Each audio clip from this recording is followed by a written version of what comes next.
Today I'm going to take this simple jar of dried beef and I'm going to make a meal that will easily feed 5 to 6 people and taste good. This recipe is something that a lot of our military viewers are familiar with, called SOS, creamed beef over toast, shit on a shingle, save our souls, save our stomachs, the list goes on of the enduring names that this has been called over the years. Funky meats or tasty eats? Let's find out.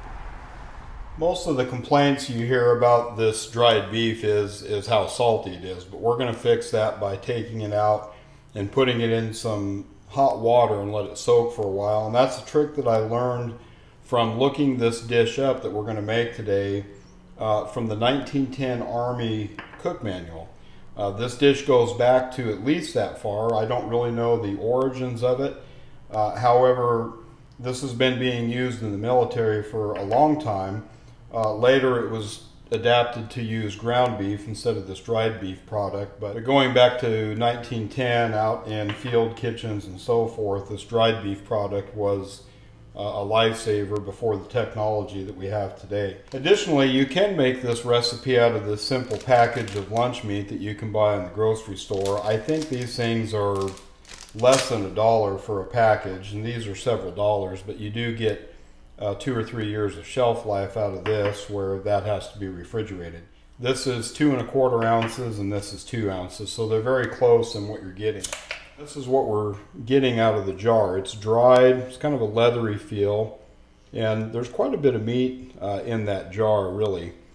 Like I said, I'm going to put that in our water here and we'll let that soak, and that'll take some of the salt out of this and make the end product a lot better. This is all it takes to put together a very satisfying and filling dish that could feed your family in an emergency situation.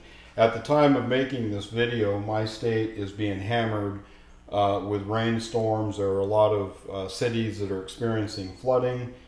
Some small cities that I was just reading about today have citywide power outages going on, and this is the kind of stuff that you could have around and put together a warm, satisfying meal for your family for very little cost. I went ahead and rinsed our dried beef off, and it's not excessively salty anymore. It tastes pretty good. And this is a very fast and simple dish to throw together. We're going to take 4 tablespoons of butter with 4 tablespoons of flour and make a roux. I've opted to go ahead and put about 1/8 of a teaspoon of smoked paprika into this dish just to make it tasty, and we're going to use 2 cups of milk. If we were making this in a grid down situation or an emergency situation, you could easily substitute the butter with some cooking oil, which I think most people would have around in their emergency food storage, or should have, and water instead of the milk. Okay, let's throw our butter in the pan. I've got the heat about medium on the pan right now.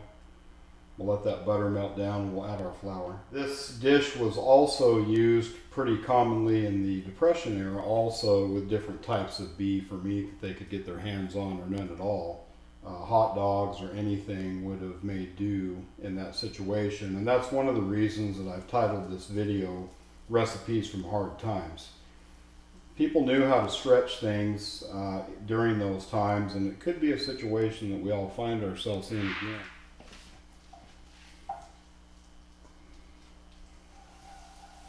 Okay, now I'm going to start adding the flour in there.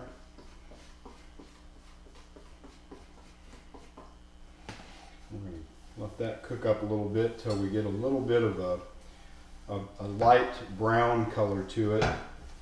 That's going to do a couple of things for us. It's going to help take some of that dry, uncooked flour taste out of it, and it'll help us make up our gravy when we add the milk to it.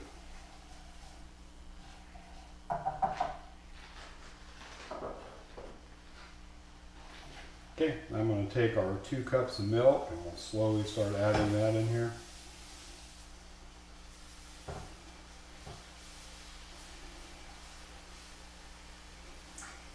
Yeah, you can see now as that's heating up, that sauce is starting to thicken up quite a bit. Now we're starting to get our consistency that we're after for our creamed chipped beef over toast, or SOS. What I'm going to do at this point is dump in our dried beef.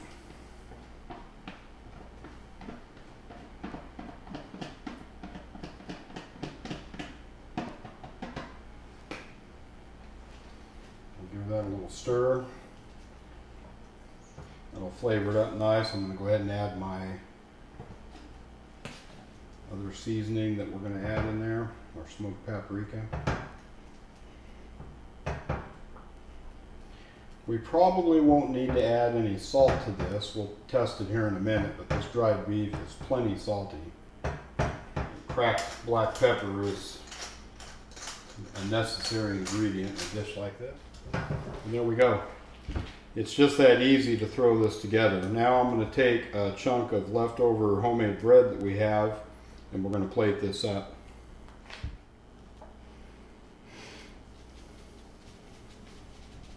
Surprisingly, after soaking and rinsing that beef, we did take most of the salt out of it.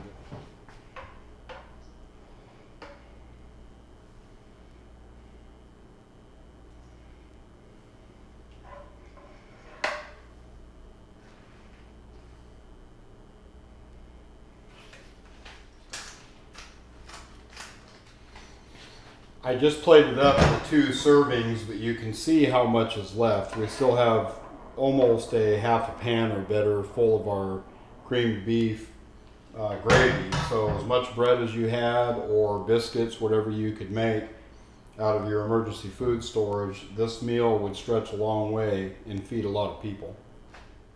Okay, and here goes. We're going to answer our question: funky meats or tasty eats? Man, I'll tell you, that is excellent. For just a few dollars, you could have some dried beef in your emergency food storage, and you could make a warm, down-home cooked, satisfying meal like this when you needed it. Hey, thanks for watching today's video. If you like the content that we created today, go ahead and hit that like and subscribe button down below. Those things help us build the channel. And as always, remember, get ready so that you and your family can succeed and thrive. Hit the like button, the YouTube out.